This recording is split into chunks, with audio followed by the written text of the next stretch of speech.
Hi. It's been a minute. Sorry about that, everyone. This is Taylor, speaking on behalf of myself and Kat. Yeah, July kind of disappeared into a black hole for Square Mile of Murder, and I'm here to tell you why. Basically, it was a hell of a month for the two of us. Kat started off, on a real high note, starting off with her birthday, July 4th. And then she immediately got sick and lost her voice, which was a bummer, and it meant that we couldn't record. And then as soon as Kat's voice started to come back, I managed to get COVID for the at least second, possibly third time of this whole pandemic shenanigan time period. And this time around, it really knocked me back. For like a solid 2 weeks, I was out of work. I was just kind of not able to do anything. And you can probably tell my voice still sounds a little bit weird. It's a little bit rough. I cough a lot. It's not pleasant. But I am just starting to feel back to slightly normalish. But as you might imagine, that basically means we got like nothing done for the podcast. So now we are trying to get back into the swing of things as much as humanly possible at this point. We have a plan. So basically what's going to happen is for the rest of the month of August, we are going to be releasing some previously unheard on the main feed older Patreon bonus episodes so that you guys will still have something to listen to. It'll still be something that you haven't heard before. We're doing that so that we can give ourselves a little bit of time to get caught up and pre-record some content that we can start releasing in September. So that's what we're going to do. And we've already posted a little update on Patreon, but basically we paused Patreon's August billing cycle so that our lovely patrons weren't charged for another month after we gave them basically nothing the previous month. So that's what's happening there. If you do sign up for Patreon in August, you will still get charged. So just be aware of that. If you don't want to get charged in August, don't sign up in August. You can sign up in September when we plan to resume the billing cycle. It's a whole thing. Anyway, patrons will also be getting access to separate bonus episodes that we have not released to lower tier patrons before. So that's our plan. Basically, everyone is getting some kind of new to them episode. It's just not newly recorded episodes. And yeah, we are hoping to really get back into the swing of things as much as possible. We really appreciate everyone and anyone who has stuck with us through this whole thing. And we can't wait to start looking at more weird and wacky crimes with all of you again. So thank you so much for listening. Stick around through August to hear some new to you episodes, and we will see you with new content again in September. Thanks so much, guys. Enjoy the episode.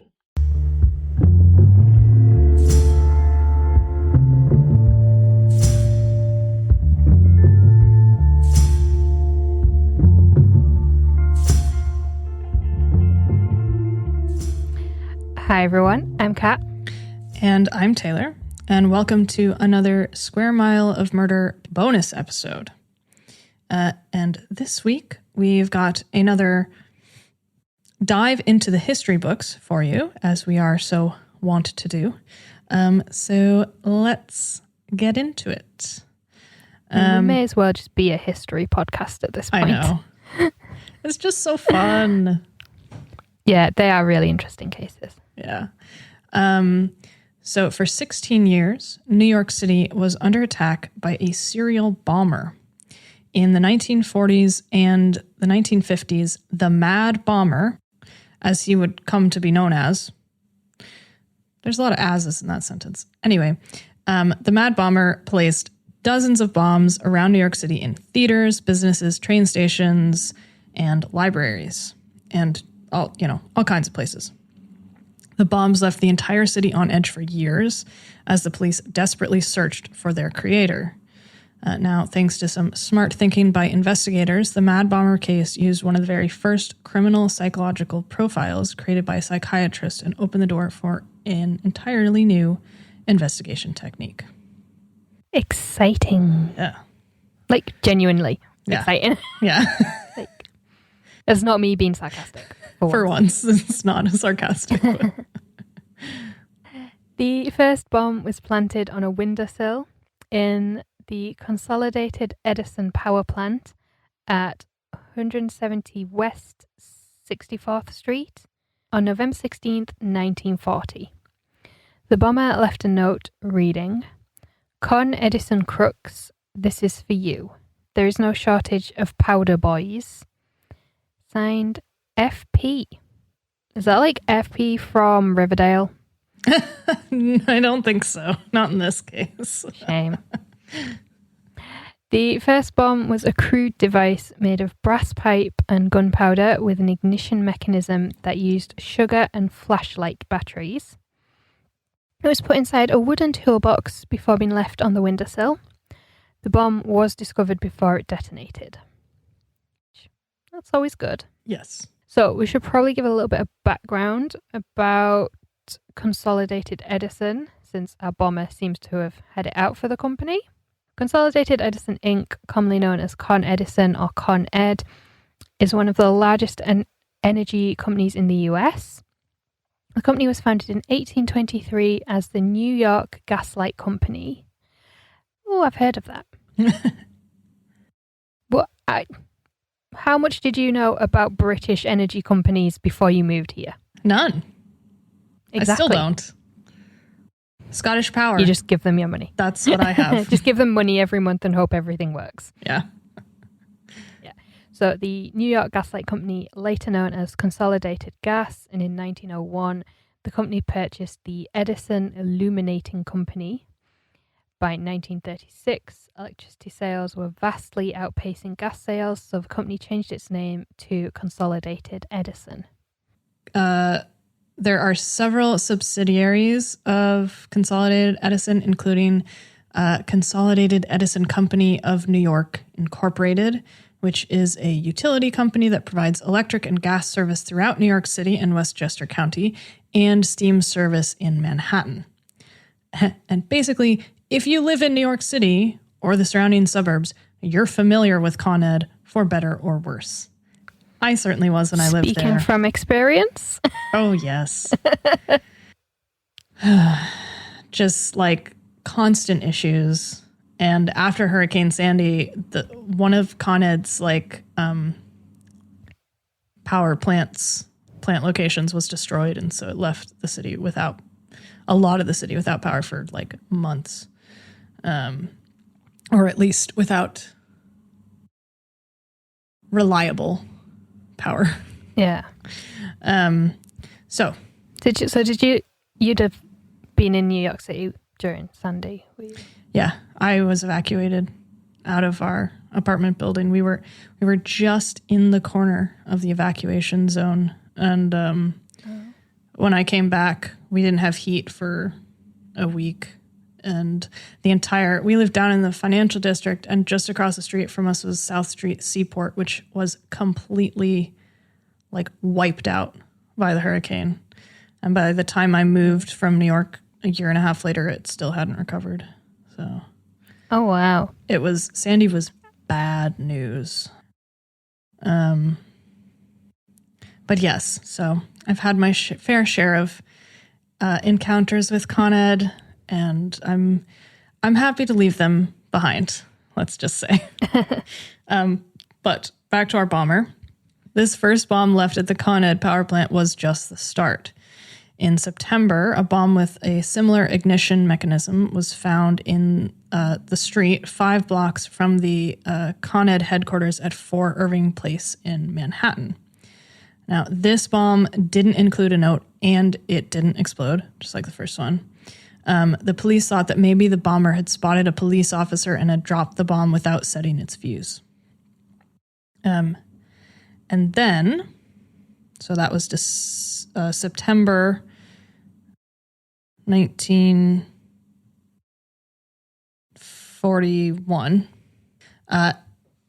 Then the United States entered World War II in December of 1941.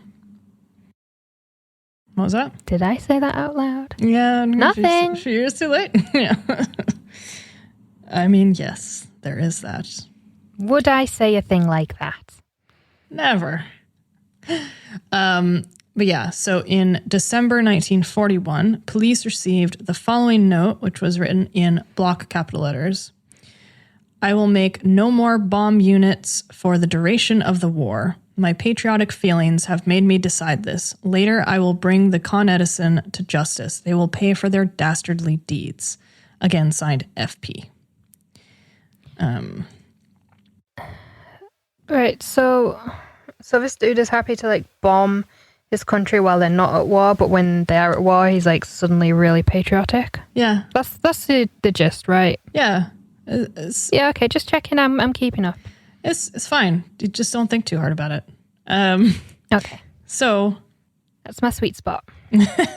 So the bomber stuck true to his word. No bombs were planted for the duration of World War II. And actually, the reprieve extended until 1951. But he didn't just like... Was that... Shame he couldn't keep it up for like the entirety of the Korean War and Vietnam War like and every other war you've been in since. Forever, yeah.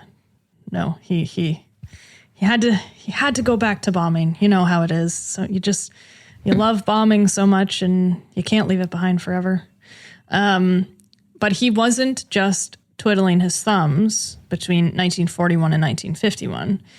Instead of sending bombs places, the culprit sent taunting letters and postcards to police stations, newspapers, private citizens, and of course, to Con Ed. And each letter was signed with the same initials, FP. But the break didn't last forever, unfortunately. And in 1951, the bomber struck again, 11 years after the first bomb was found.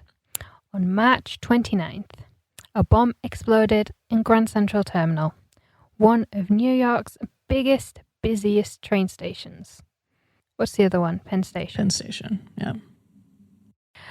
The bomb was dropped into a sand urn that was used to extinguish cigarettes on the lower level of the terminal near track 27. Shortly after the explosion, the phone rang in the Grand Central Oyster Bar. Blech. Oysters are the best. Oh, no. It's the texture. I love can't, it. no. They're delicious. No.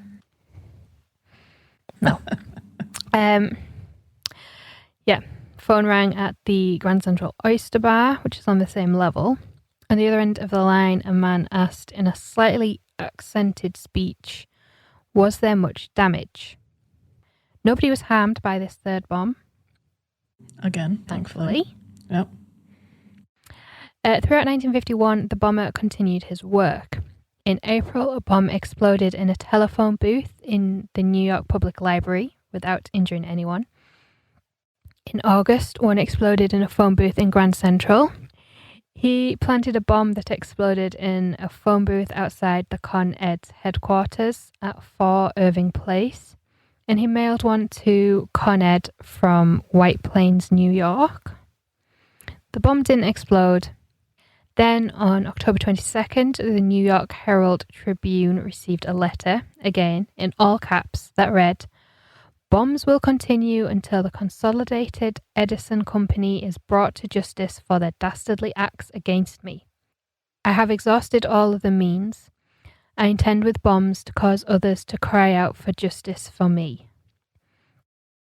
The letter also directed police to the Paramount Theatre in Times Square, where they found a bomb that they managed to disable, and Penn Station, where nothing was found. Yes. So, on November 28th, a locker at the 14th Street IRT subway station was bombed. Again, no injuries. And at the end of 1951, the Herald Tribune received another letter that read, "Have you noticed the bombs in your city? If you are worried, I am sorry, and also if anyone is injured. But it cannot be helped, for justice will be served. I am not well, and for this I will make the Con Edisons sorry. Yes, they will regret their dastardly deeds. I will bring them before the bar of justice. Public opinion will condemn them. For beware, I will place more units under theater seats in the near future. FP." I don't think we use the word dastardly enough anymore. I think it's a delightful word. It is one of this guy's favorite words. His favorite adjective. Yes. So in 1952, bombs exploded at the Port Authority bus terminal with no injuries. In June and December, bombs exploded in seats at the Lexington Avenue Loews movie theater. One person was injured during the December explosion, which marked the first time that one of the bombs had hurt anyone. So despite all of the letters and bombs that this madman was sending out into the world, police struggled to track down potential suspects. It was obviously pretty clear from his letters that the bomber had a grudge against Con Edison, and so police assumed that he was a disgruntled former employee. They searched through Con Ed employment records, lawsuit records, mental hospital admissions, and vocational schools where bomb parts could potentially be manufactured. Police asked newspapers not to print the bomber's letters and to play down the severity of the bombings, but it was becoming very clear to the citizens of New York City that a crazy guy was setting bombs throughout the city. And as a result, people were afraid to take the subway or the train, to go to department stores, to go to the movies or to the theater. People turned in their neighbors and coworkers who they thought behaved strangely or knew too much about bombs. How much is too much? I know, right? Like, some? Any? Yeah. I just love it. It's like, oh, they knew too much about bombs. How much is too much? Also, like, if you think about when this is happening, 1952, like, a lot of people will have served in World War II, not just men, but women who were building the bombs. So a lot of people probably know a lot about bombs right now. Yeah, and then the Korean War was pretty much straight after that as well, wasn't it? So you've got two major 50s. Conflicts. Yeah. So I think NYPD was real busy with everyone turning in all their friends. Yeah, and one woman even turned in her own husband when she suspected he might be the bomber. But he wasn't. That made dinner time a bit awkward. Yeah, I don't think think she might have gotten in trouble for that one. But yeah, so the bombers still remained at large. Because they weren't getting very far, the NYPD formed the Bomb Investigation Unit, which was a new group that was tasked with only working on bomber leads. As the name would suggest, right? Yes, yeah. In 1953, bombs went off in seats at Radio City Music Hall and the Capitol Theatre, with no injuries. Another bomb exploded near the Oyster Bar in Grand Central. This one was in a rental locker and caused no injuries. And an unexploded bomb was found in a rental locker in Penn Station. Police were starting to get sick of the bomber and his antics, and I can't blame them, really. Yeah, really. When Sergeant Peter Dale of the Bomb Squad... Oops. It kept auto-correcting that. Of the Bomb Squad. When Sergeant Peter Dale of the Bomb Squad examined the debris from the Grand Central bomb, he told the New York Times that the bomber was, quote, a mental case in search of publicity. Just to put it nicely. So like, oh, he wants publicity, so let's tell the New York Times about him. Yeah, let's tell the New York Times that he's crazy. That'll go over well. At the site of many bombings, police found a man's red sock. They believe the socks were used to suspend the bomb from a railing or underneath things. They also noticed that the bomber kept his explosives small and seemed to place them where they could do little damage. He also had the habit of calling in warnings to places where he had planted devices without ever giving away specifics about where they were hidden. In 1954, a bomb behind a sink in a Grand Central men's room exploded, injuring 3 men. One planted in a phone booth at Port Authority bus terminal went off with no injuries, and one was discovered in a phone booth that had been removed from Penn Station for repairs. So had the phone been removed from the booth? I think the booth had been removed from the station. So like the whole structure with the phone in it and the bomb. So was it found when it was removed? Yes. Yeah. Right. I think. That just didn't compute in my brain. So they removed the phone booth for repairs and they found the bomb. Yeah, they found the bomb inside the booth when it was off-site, I think. Okay. On November 7th, 1954, a bomb went off in Radio City Music Hall during an at-capacity screening of White Christmas. The audience numbered 6,200 people, and a bomb that had been stuffed into the bottom cushion of a seat in the 15th row of the orchestra level exploded, injuring 4 nearby patrons. But, I just love this part, but because the bomb had been inside a seat, the explosion was muffled by the heavy upholstery, and only those right around the blast even heard it. The film continued to play while the injured audience members were taken to a first aid room and 50 other people were moved to the back of the theater. It was only an hour and a half later, after the film and follow-up stage show was over, that police cordoned off 150 seats and searched the area for debris. Wow. Yeah. You got to see your Bing Crosby first. Wouldn't you kind of notice if there was like 50 people just being moved? Wouldn't you think something was maybe going on? I know. And also, so like this is an at capacity screening. So you're talking every seat full. So you've got 50 people not moving to new seats, just standing in the back of the theater. Wow. I love the priorities that these people have.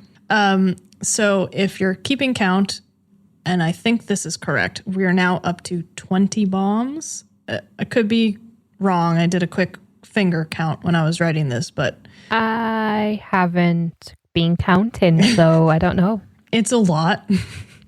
Around 20. So the 20th bomb exploded in 1955 on the platform of the IRT, I don't know if it's Sutter or Suter. I think it's Sutter Avenue subway station in Brooklyn. Did you not venture to Brooklyn when you lived in New York? I did, but I didn't go to Sutter Avenue, I guess. Or if I did, I don't remember, and I don't remember a lot of things. So, number 21 went off in a phone booth on the main floor of Macy's, their flagship store on 34th Street. 2 more went off at Penn Station in a locker and in a phone booth. And another was found at Radio City Music Hall after a call warning about it had been called into the theater. In August of 1955, John Cena, or Senna, but not the John Cena who's a wrestler. Not that one. Yeah, I would say Cena because it's only got one N. Yeah. So, but yeah, different guy, different century. John Cena was an upholsterer at the Roxy Theater and he took a seat from the theater to his workroom. He needed to repair a slash in the seat's red cloth covering. But when he got the seat on his workbench, a bomb fell out of it. That is like some cartoon bullshit. Isn't it just? So thankfully it didn't fall out and blow up. He and his manager immediately called police. And when police searched the theater for any other sort of clues or anything, they didn't find anything. They cleared the crowds that had started to gather around the theater, and the bomb disposal truck was brought in, which was a 9-ton truck with a large woven steel cylinder that the bomb unit used to transport explosives out of the city to vacant areas. And we'll put a picture of this truck in the post because it is wild looking. And to me, it reminds me of like a, like the very traditional traveler caravan. Yeah. Gypsy caravan. To me, it kind of looks like that. Yeah. To me. To me, when I first saw it, I was like, what is that? Because all the photos are black and white. It looks like it's made out of wicker. Yeah. But it's that's why my brain went straight to like traveler caravan. I was like, oh, what a nice bomb basket they've woven for themselves. 9 tons and woven with steel. Yes. So it's a manly truck. It's a manly caravan. Like, and I just love in the picture as well, like their bomb disposal like safety suits are literally just like a lead vest, like the kind that you wear at the dentist when you're getting x-rays, and a padded face mask. And that's it. What do you wear at the dentist? You put on the lead vest when they're taking x-rays so your insides don't get all irradiated. No, they put a weird card thing in your mouth and tell you to take your nose piercings out. Oh, there's that one too. Oh, they forget to tell you that. Oh, they forget to tell you that, and they're trying to decipher an x-ray and like, oh yeah, your nose stud is in. I was like, well, you didn't tell me to take it out. Yeah, that's your fault. 2 kinds of x-rays.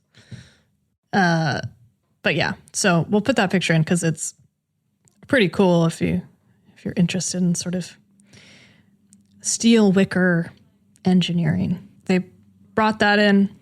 Bomb squad also found a 2.5-inch pocket knife inside the seat, which was similar to other small knives found at previous bomb sites. And investigators theorized that the bomber often left knives inside seats when he planted bombs in case he was searched at the theater on his way out. Which, like, he wasn't worried about being searched with the bomb, but he was worried about being found with the knife, I guess. Yeah, I love that he's worried about being searched on the way out, not the way in. Not the way in, exactly. So another seat bomb exploded at the Paramount Theater, and one patron was struck in the foot by bomb fragments, but just brushed it off and said he wasn't injured. He's like, I'm fine. I'm fine, guys. I'm okay. This bomb took 2 steps around the corner and then went, ow, my foot. Yeah. He just wanted to put on a brave face. This bomb also had a penknife stuffed into the seat. And the last bomb of 1955 exploded in a Grand Central men's room stall without causing injury. Then we get to 1956. In February, a young man reported an obstruction in a men's room toilet at Penn Station. Lloyd Hill, 74-year-old men's room attendant, attempted to clear the block with a plunger, when all of a sudden, the toilet exploded. That is not what you want in a toilet. No, never. Never, ever. Porcelain shards shot everywhere. Try saying that fast. Yeah. Striking Hill and shattering part of the stall partition. Another attendant rushed in to find Hill's head bleeding profusely, and another man wandering around the restroom dazed.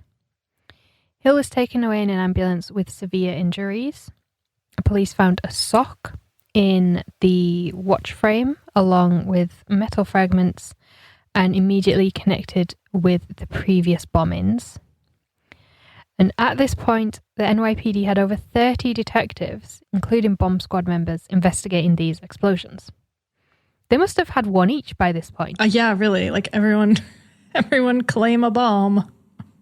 In April 1956, the police department issued a multi-state alert for a person described as a skilled mechanic with access to a drill press or lathe who posted mail from White Plains, was over 40 years old, and had a hatred for Con Edison.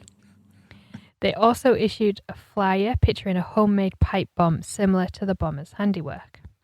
And they distributed samples of the bomber's handwriting and urged anyone to notify them if they recognized it. Investigators also did a review of driver's license applications in White Plains because the bomber liked to mail letters from there. In those applications, they found 500 potential matches to the bomber's printing, and those names were combed through. In August, a guard at the RCA building in Rockefeller Center found a 5-inch long piece of pipe in a telephone booth. One of his fellow guards thought this pipe would be handy for a plumbing project.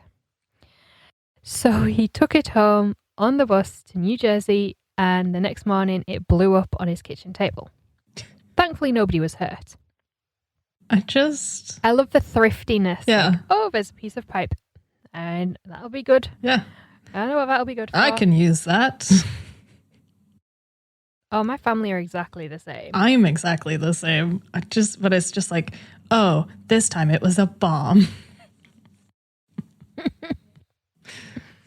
On December 2nd, a bomb exploded at the Brooklyn Paramount Theatre, injuring 6 people in a crowd of 1,500. The bomb went off during a showing of War and Peace at the rear of the orchestra and threw metal splinters across several rows of seats, cutting 3 people. 3 more people near the explosion suffered from shock.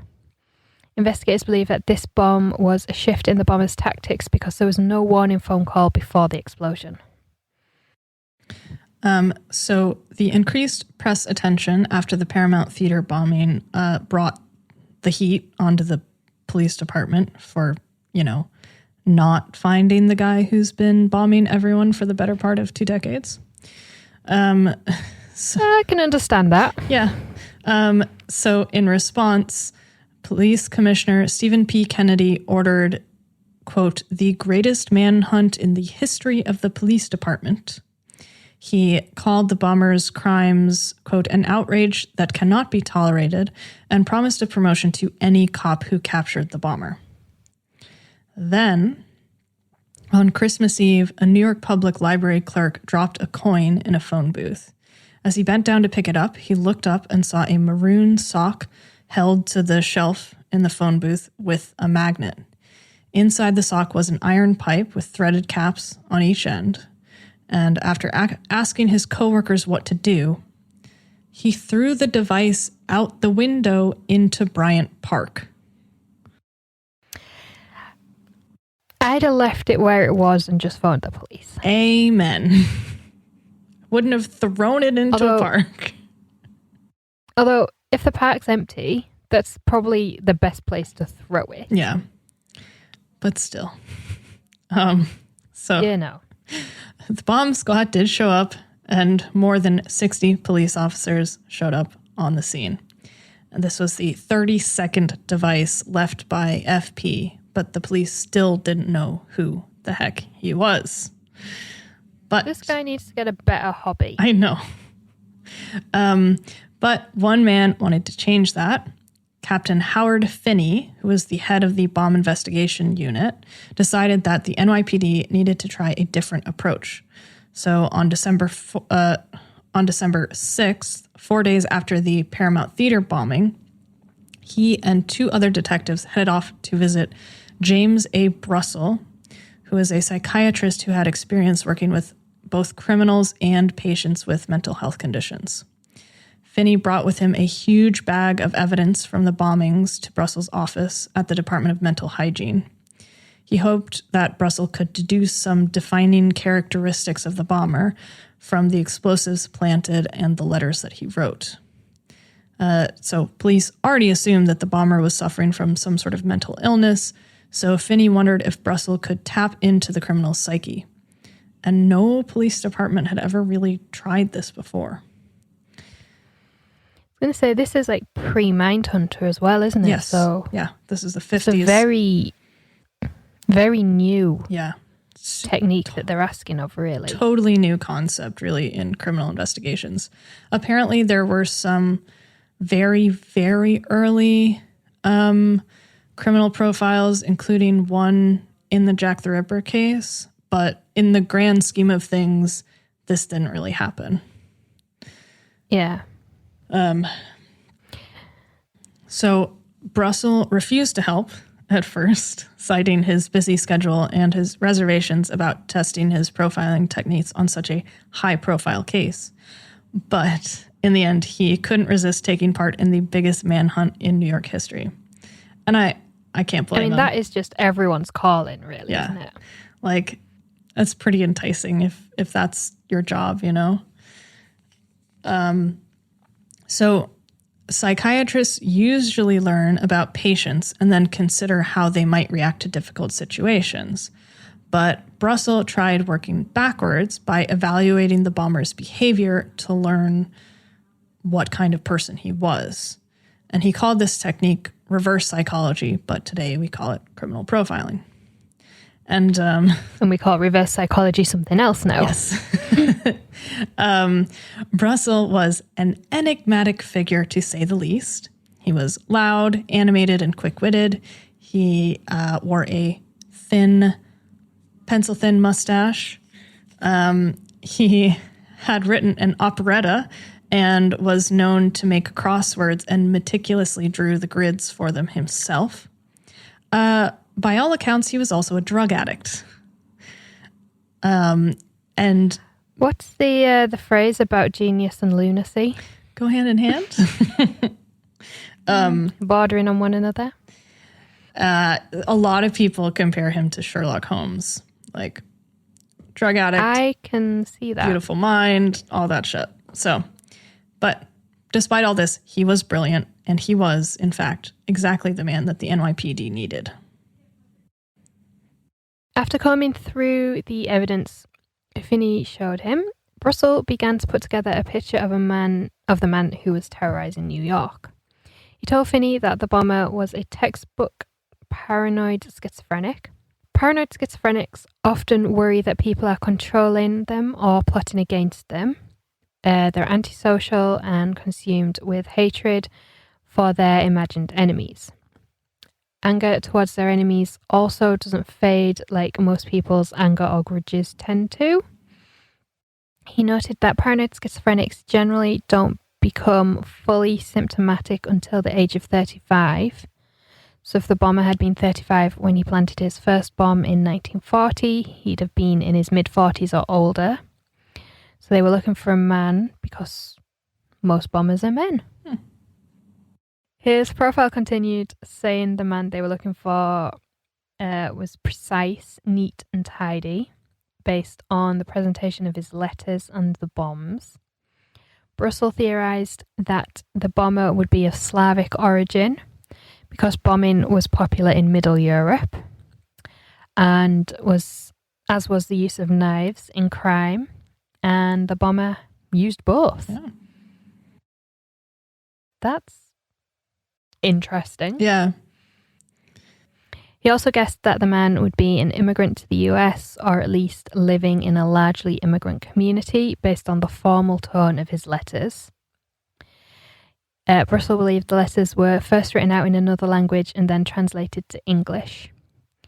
He said the bomber would probably live in a northern suburb of the city, most likely in Connecticut, which had a high concentration of Slavic immigrants, and because the letters were sent from Westchester County, midway between Connecticut and New York. He said the bomber would be well educated, but hadn't been to college or university. would be an exemplary employee who was on time and well behaved. He would be polite and courteous, but not friendly. He predicted that the man would be a loner with no friends and little interest in women, and may never have had a girlfriend. Aww. And he may be living with an older female relative. Yeah. And most remarkably of all, Brussel told Finney that when they found the bomber, he would be wearing a double-breasted suit with all of the buttons done up. I mean, that's very much the fashion of the time. Everyone was well dressed. Well, so his reasoning was that this guy always wanted to feel powerful. And, you know, the sort of presence and flashiness of a double-breasted suit, it's something that he would be drawn to. But he also always needed to be in control. And that's why every single button would be buttoned on the suit. That was his theory. So Okay. we'll see what happens with that. So Brussel convinced Finney to widely publicize the profile, predicting that any wrong assumption within it would spur the bomber to respond. So the New York Times published a summary of the profile on Christmas Day in 1956. And as a result of the coverage of the public library bomb and the publication of the profile, bomb hoaxes and false confessions, which had been happening on and off throughout the Mad Bombers campaign, rose to feverish rates. And at the peak on December 28th and 29th, police received over 70 false bomb alarms. Which, I mean, why do people do that, you know? I don't know. Just seems like such a dick move. It's like when people like insert themselves into a crime Yes. or a case. It's like, why? Just stop it. Stop it.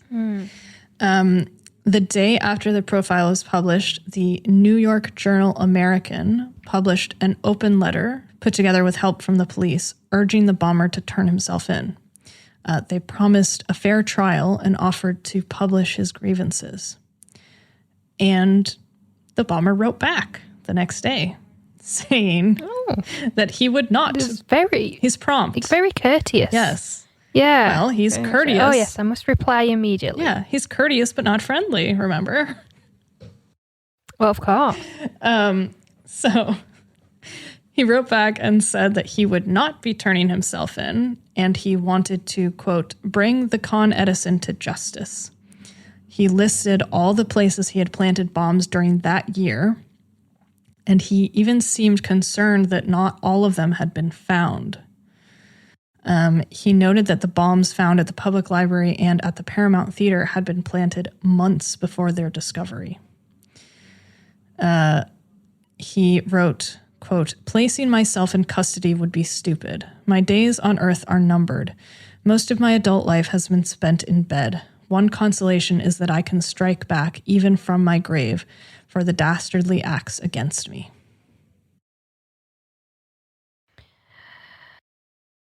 The Journal American published an edited version of the bomber's response on January 10th, and also published another open letter urging the bomber to provide more information about his grievances with Con Ed.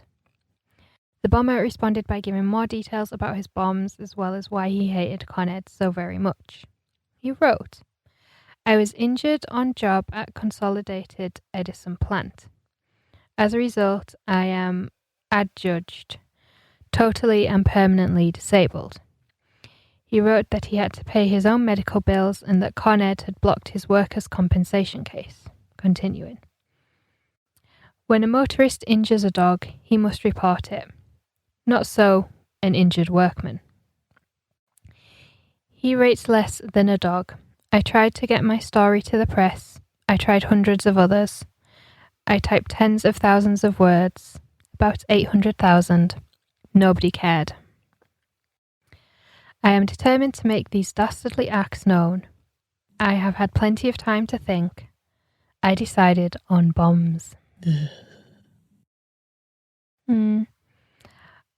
I mean, Obviously, we don't condone vigilante justice, but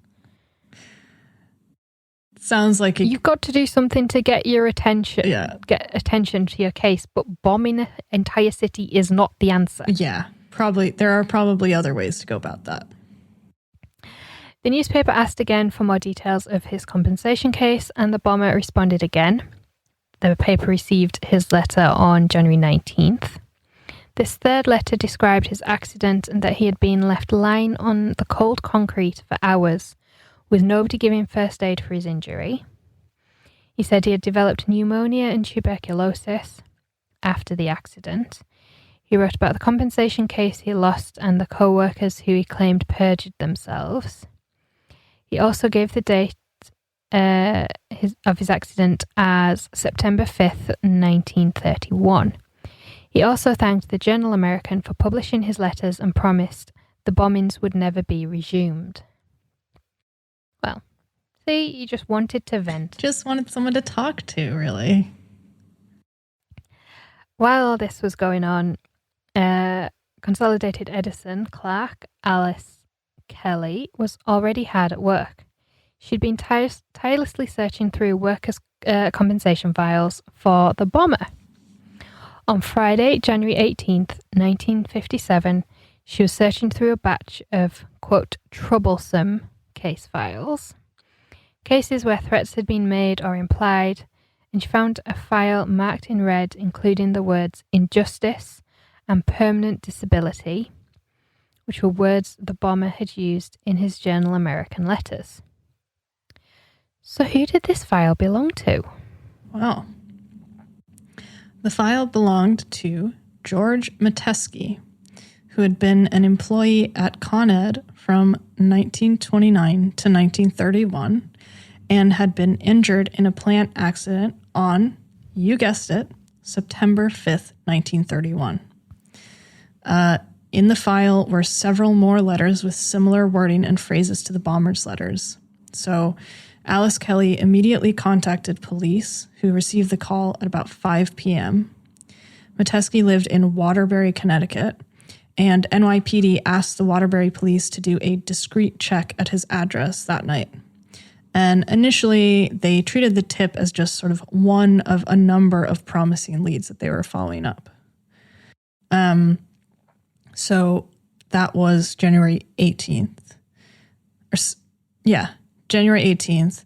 The Journal American got his letter on January 19th.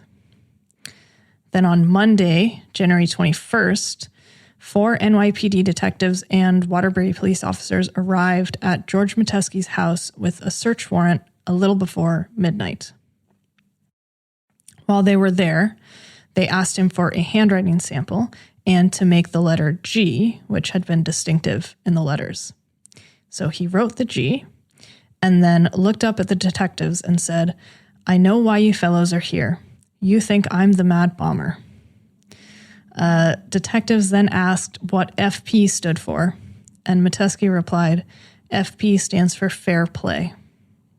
So Metesky then took them to his garage workshop where they found his lathe. Remember, one of the tools that they were looking for. In the house, they found pipes and connectors similar to those found in the bombs, cheap pocket watches, flashlight batteries, and unmatched wool socks. They had definitely found their madman. When police had arrived at the house, it was late at night, so Metesky had been wearing pajamas when he opened the door. Police told him to go upstairs and get dressed so he could be taken to the station. When he came downstairs, he was wearing a double-breasted suit with all of the buttons done up. Yeah, Sherlock Holmes was right. Yeah. Now, a little background on George Metesky. George Peter Metesky was born on November 2nd, 1903 in Connecticut. After World War I, he joined the U.S. Marines and served as a specialist electrician at the U.S. Consulate in Shanghai. When he returned home, he went to work for Con Edison as a mechanic and lived with his 2 unmarried sisters in Waterbury, Connecticut. which had a large Slavic immigrant population. He had been injured on the job at Con Ed's Hellgate generating plant. What would you expect with a name like that? When a boiler backfire shot out a blast of hot gases.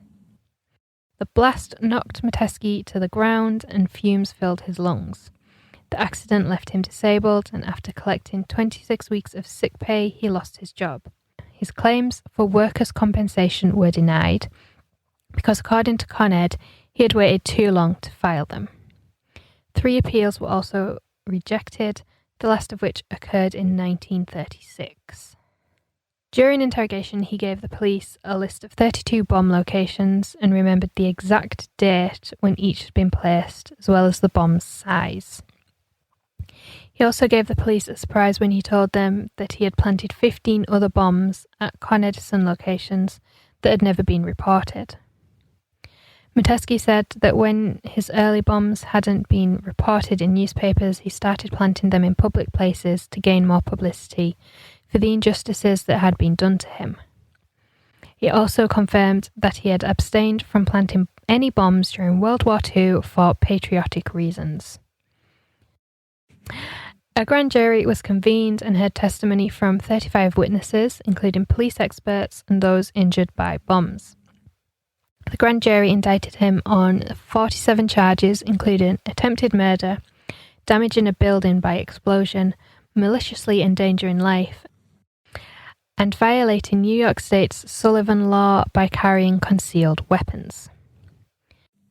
7 counts were for attempted murder based on those injured in the previous 5 years, which is all that the statute of limitations allowed. Metesky was brought in to hear the charges from Bellevue Hospital, where he had been undergoing psychiatric evaluations. After hearing from psychiatrist Judge Samuel S. Leibowitz declared Metesky a paranoid schizophrenic and, quote, hopeless and incurable both mentally and physically. The judge found him legally insane and incompetent to stand trial. On April 18th, 1957, George Metesky was committed to the Matawan Hospital for the Criminally Insane in Beacon, New York. Because of his advanced TB, he was only expected to live for a few weeks and had to be carried to the hospital. But after a year and a half of treatment, his health greatly improved. He didn't ever respond positively or at all, apparently, to psychiatric therapy.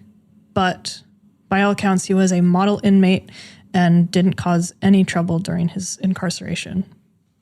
He often had visitors, including his sisters, and his profiler, James Brussel, whom Metesky often reminded that he had deliberately built his bombs so that they wouldn't kill anyone. In 1973, the Supreme Court ruled that a mentally ill defendant cannot be committed to a New York State Correctional Hospital unless a jury finds him to be dangerous. Because Metesky had been committed without a trial, he was transferred to Creedmoor Psychiatric Center, a hospital which was outside of the correctional system.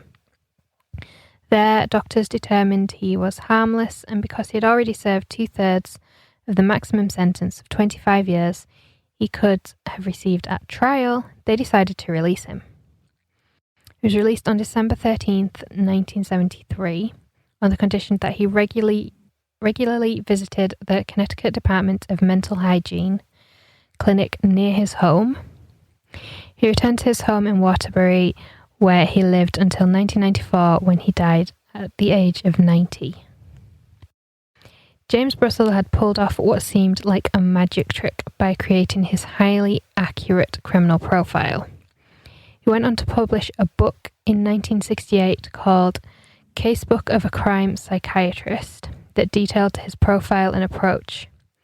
His methods were taken up by the original founders of the FBI's Behavioral Science Unit, and later by famous profilers Robert Ressler and John Douglas, who then formed criminal profiling into what we know it as today.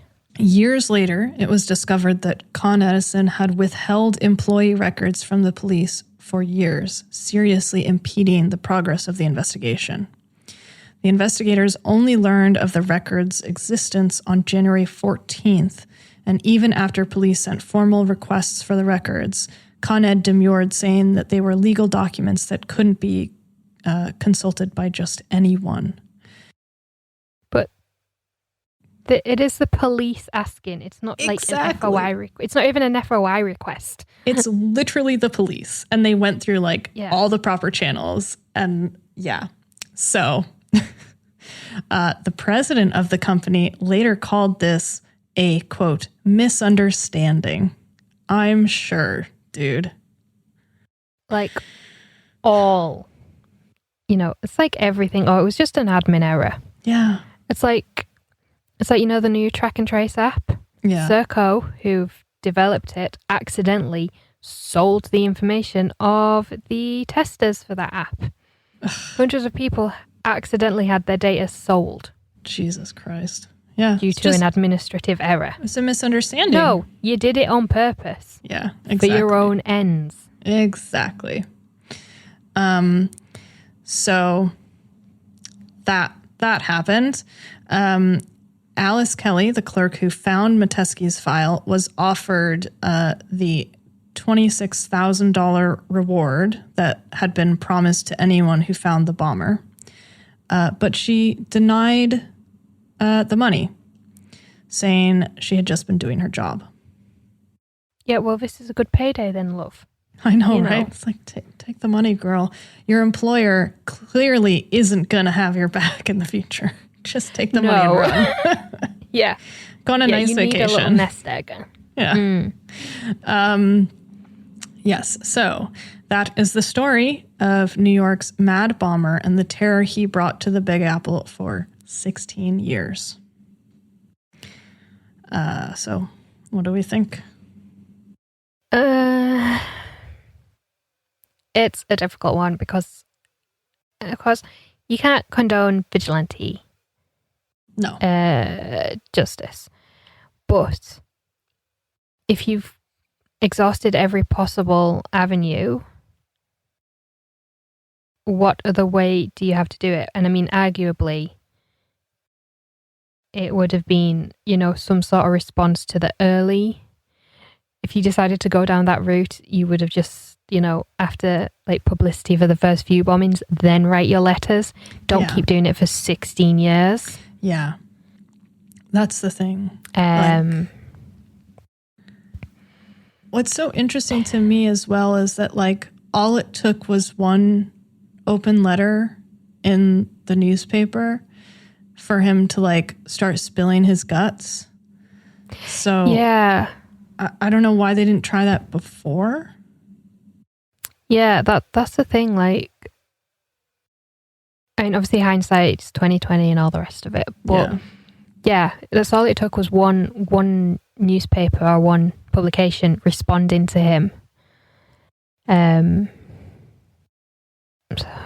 It's a difficult one. Yeah. I think what's really interesting about the case is the sort of profile and how that started a whole new field, basically. Yeah. Definitely, because the sort of pop culture opinion is that, Mindhunter. Yeah. Was the BSU. Or, the story that's based on. Yeah.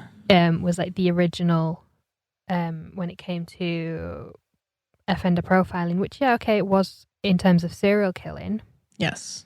But, like you say, there was sort of hints of it during the Jack the Ripper investigation. Yeah. Which was 1888. Yeah, it's bits and pieces of it had been used in other cases. And then it all kind of came together in this one of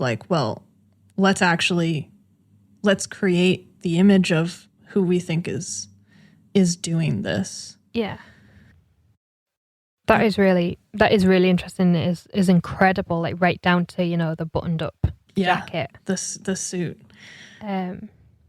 So Metesky was born in Connecticut. Mhm. Was he the child of immigrants? Because it does sound like a It's sort of maybe yes. Polish or Eastern European name. He is from some Slavic country, although in my sort of cursory research as I was finishing this up, I could not find out where his parents were from, but they, as far as I know, he was a first generation American in Waterbury. Yeah.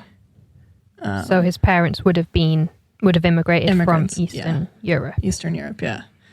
So, and like there are some differing accounts about Brussels' profile that say in his original profile he got a bunch of stuff wrong. But, and then in his book that he published in 1968, he sort of like retconned some of that. But the things he got wrong were like, he thought that maybe the guy lived in White Plains or in, somewhere in New York instead of Connecticut. But he's, you still got like northern suburb of the city. Pretty good. And everyone revises their own history. Yeah, exactly. Especially when you're the first person to do it, you're going to be like, Yeah. oh yeah, I got it all right. It's like, it's fine, We'll guys. just sweep this little bit under the rug. Also, by all accounts, the man was a lunatic and like very full of himself. So not surprised that he polished up his career in his own book. Yeah. And, off his tits most of the time. So. Yes. Yeah. So he just could have misremembered quite easily as well. Yeah. But yeah, I heard about that one. I think I first came across the case when I was on a sort of Wikipedia like mystery rabbit hole of like, I'd started off looking at, the Wikipedia page for George Washington, and then somehow I ended up on the Mad Balmer case. That is quite the rabbit hole trail. I swear to God, I feel like that's what always happens to me. But it's a fun one, and actually, we'll put in the notes. There's a really great video on YouTube that the New Yorker put together about the case, and they do it's just like it's all shot in black and white, and like it's just really nicely put together. So highly suggest you go watch that and check that out too. Well, so yeah, that's the Mad Balmer. Let us know what you think about the case. You can tell us in the comments here on Patreon or on our various social medias. We're always there. So come hang out. Yeah. And be sure to check out some of the links below, like we mentioned. And yeah, follow us and stay tuned. Yep. Thank you everyone for listening. We'll see you soon. Yep. Bye-bye. Bye.